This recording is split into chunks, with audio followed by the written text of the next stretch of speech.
on Thursday night at 7 p.m. You guys have asked for a live remote show. Well, we're bringing that to you. We will be live at Caesars at Rocket Mortgage Fieldhouse at 7 p.m. for a live Cavs watch party. The Monsters are playing that night. Myself, Earl, G, Ant, Jason, and Bull. It's a little behind-the-glass crossover combo at Rocket Mortgage Fieldhouse. We'll have more information on our Twitter. Make sure you guys come out, hang out with us. And if you're watching the show today, hit the like button, hit the subscribe button. We appreciate you guys through and through for showing up. Everybody has to join us. All the fans that have wanted to meet some of the guys from the show, you have to join us. It's this Thursday night, 7 to 10. We're going to rotate being kind of on air and then schmoozing with fans throughout that time. As you said, there'll be 6 of us there. No Tyvis? I mean, it's a late night for Tyvis driving back. Yeah, and probably I not can't as well. Tyvis and All right, Jay. no Tyvis and no as Jay. well. But everybody else will be there, and we're going to rotate in and out, and we're going to meet. And so everybody, come on down. And we're in the sports book, right? We're not in the arena. We're in the sports book. Right. Just use the Sherman-Williams entrance. And you're good. Come hang out with us. Which means you don't need a ticket. You don't need tickets to the game. Just come and hang with us. It's going to be a great time. Thursday night, 7 to 10 p.m. Are you going to have some swag to throw out to the crowd? Yeah, I might have a couple of things with me. Don't see. I wish I'd have told me that in advance. So I might got a couple pieces. We see what we do. All right. So come on, hang out with us. It's going to be a lot of fun. We promise. The unsung hero, Jay, you mentioned him earlier. The offensive line did a phenomenal job keeping Joe Flacco upright. Not as well in the run game. The run game's gone a little MIA, as G. Bush said earlier, but we mentioned Joe Flacco's lack of mobility in comparison to guys who are elite escape artists, but he hasn't had to escape, frankly, that often in 2 games because the offensive line, even with backup tackles on each side, has been really damn good. So how do you explain the progress and the success in pass protection and the lack of success in the running game? Well, they don't have good running backs. I mean, that's part of why they're not good in the running game. But I don't know. Jerome Ford, to me, is a good running back. Jerome Ford. Jerome Ford as a good running back. Jerome Ford be twinkle toes. He's about to be on Dancing with the Stars. I'm not choosing violence today. Here's what bothers me about Jerome Ford. I mean, we all agree he's the team's best running back, wouldn't we? Well, he may. I mean, I don't know. No, who is? So let me ask it this way. I think who is this team's best running back? If given his carries, I think Pierre Strong can be better than Jerome Ford. Oh, wow. Well, he might get him because Jerome Ford left with a club on his right hand. It was. He had X-rays after the game. They don't and have- his hand was heavily wrapped. We've seen running backs, though, play before with the broken hand. Yeah, we'll get an update this I don't know. week. I just don't think their running game is very good. I've not thought it was very good the whole year. No, I haven't thought so either. Here's the numbers on Ford because I wasn't sure, and I'm like, are they not using him enough? What's going on? 166 carries for just under 700 yards. He's averaging 4.2. Here's where I get a little lost in the soup on the usage of Ford. The reason I ask is he your number one running back. I wanted to make sure that we're clearly saying that he is. I mean, to me, he's clearly their best running back. I think that situationally, you can argue who's more important. I think what Hunt's bringing and how efficient he is for what he needs to do, and those are some of the toughest yards to get, I think he's filling a role very well. He's a short yardage back. He's a goal line back. He finds the end zone, scores touchdowns. But for me, with Ford, how many carries should a number one running back get? Is there a number that you guys have? He's not a traditional number one running back. No, but he's this team's number one running. Yeah, so, but Jay, there's only about 10 true number one running backs. No, Bull, I'm not talking about number ones in the league. I'm talking about a team's best running back. I know, but there's a lot of teams now that don't have a legitimate number one like the Browns. Well, every team has a number one running back. Every team does, whether you want to admit whether or not they're a one. Every team has a number one running back. I honestly, I think he's good for 12 carries, 12 to 15 carries. I don't want him to get He's currently over this is what's troubling to me over the last 3. He's touched it 30 times. Why would that be troubling? They've won 2 of their last 3 games. They have?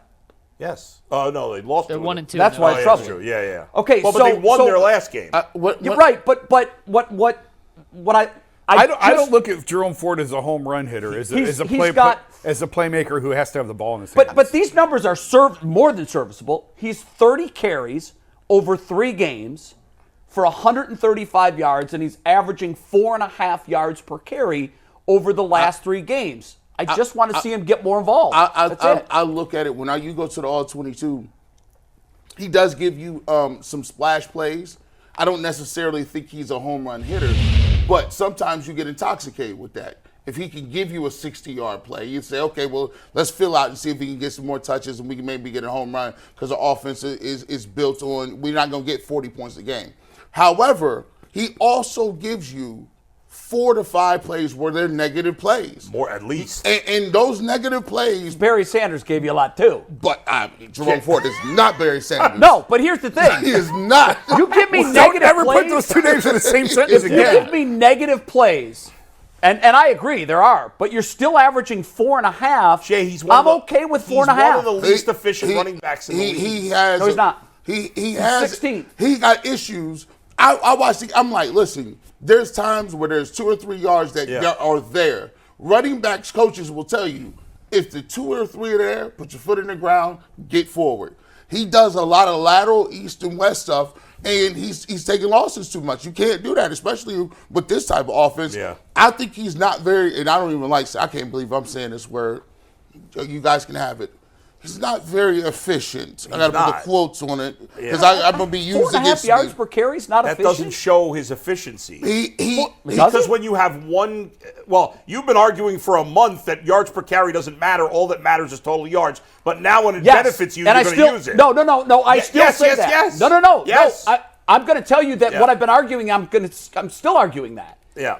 I thought that, and you're the only person who thinks he's good. No, I'm not. Does anybody else here think Jerome Ford's I remember good? earlier this year when we had but a that's running not- game discussion. Yeah. What Leroy Horde said, I think it was after a particular bad game on yards per carry, and he said, no, that's not how you look at the running game. Yeah. The way you look at the running game, and I still say this, and there were again yesterday situations where you just run the ball. Why they were throwing to stop the clock and give Jacksonville an easy timeout with 3 minutes to go, I don't understand that. Particularly when you end up 3 and out anyhow. Are we really going to talk about play calling off a win? I'm not thinking play calling. Yeah. What I'm saying is, I think with the run game, if you give your best running back 10 carries a game, I don't think that's enough. The last 3 games, the Browns are 5th in the league in pass-to-run distribution. Yeah. They are 2 and 3 in those games. Yeah. So it's not off by a lot. It's off by enough where I just think they've given up on the run as a whole. Yeah. And don't become one-dimensional. Don't do it. Yeah, I'm fine with the way they've been splitting it up. I think right now they're a passing team because they're better at passing the ball. Joe Flacco's throwing well. Their offensive line the entire season has been better at pass blocking than run blocking. It's that simple. They've been better at it. They're doing it better. This question started with the offensive line. Their tackles can't run block. They have 2 tackles that can't run block. Terrible. And they have a mediocre running back, in my opinion. So that combination leads to them throwing the ball more. Right? You still want to see Strong more? I would like to see him more. I've been saying that all year. I didn't like how they gave him 1 carry yesterday, and I didn't like the call. They don't really give him anything. What can he do?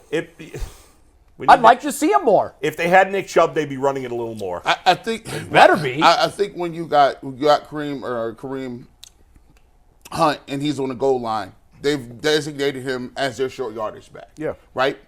Because that's his niche. And I'm not going to give, at this point, Kareem Hunt 35 carries. No, that's not it. So he has a position. So now they're looking at Jerome Ford like, okay, can we use you as an every down back? Now, he's shown some glimpses, and he's been okay in the role. We'll see this week if Pierre's strong. We'll get an opportunity to see what that looks like. I would think so. I'd like to see him get 10 carries for 1 game. Let's just see what it is. Maybe they split up those carries. I will give it to Bull and Jason. The run game has not been. It has left a lot to be desired, especially when you're talking about the outside zone stuff. Their best runs are the inside with the guards. Behind Wyatt Teller is their best run. Yeah, honestly. Yeah, the outside stuff ain't been working. And then Posick went down. Yeah. I mean, they're especially against Jacksonville. They're a pass blocking offensive line. Yeah, they're outside of Teller. They're all better at pass blocking. And Teller's a good pass blocker, but he's a better run blocker. Mm-hmm. The rest of them are all better pass blockers. Flacco's playing well. You got to play to your strength right now. Jerome Ford's not a dynamic player. He's okay. He's fine. He's okay. He's a nice player, but he's not a great back. He's not a guy you have to get carries to.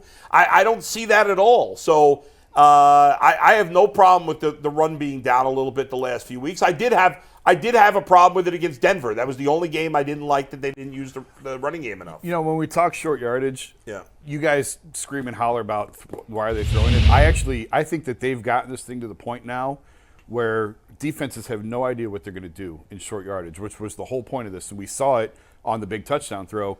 You can line up Harrison. I love that alignment. But you could line up Harrison Bryant under center. Yep. You can line up the quarterback and hand to Kareem. You could go straight wildcat. You could go jumbo with 9 linemen and still throw the ball to one of the tight ends. Like, they are so versatile right now in short yardage. I think they're incredibly dangerous because defenses have no idea what they're going to call on 3rd and 1. I think it's a great spot to be in. They even use DTR for a quartterback sneak, which I actually thought was good. I like that play. Joe Flacco's, that's not a strength, quarterback sneak. But I also think you're telegraphing what you're going to do in that situation when he comes in the game. He can throw it. Just like when Harrison Barnes comes in. I want to see him throw it out of that set. Same with Harrison Barnes. They've got something. Harrison Bryant. They've got something in the playbook for Bryant to throw the football. Well, I think that you're going to see a DTR package that grows throughout the rest of the season. Because now he got it back. They put it on tape. It's in there. It's in the bag. If he's in, it could be run, throw. You don't know what he's going to do. Yeah. But I think I'm fairly certain there's more DTR packages to come. Yeah, and I'm okay with that. And I might be able to. I might concede this. Look, if they keep rocking and keep doing this, there might be a chance that the Cleveland Browns go from a running team, and I never thought it would happen. Well, with they Flacco, are now with Flacco at quarterback to a passing team. Yeah.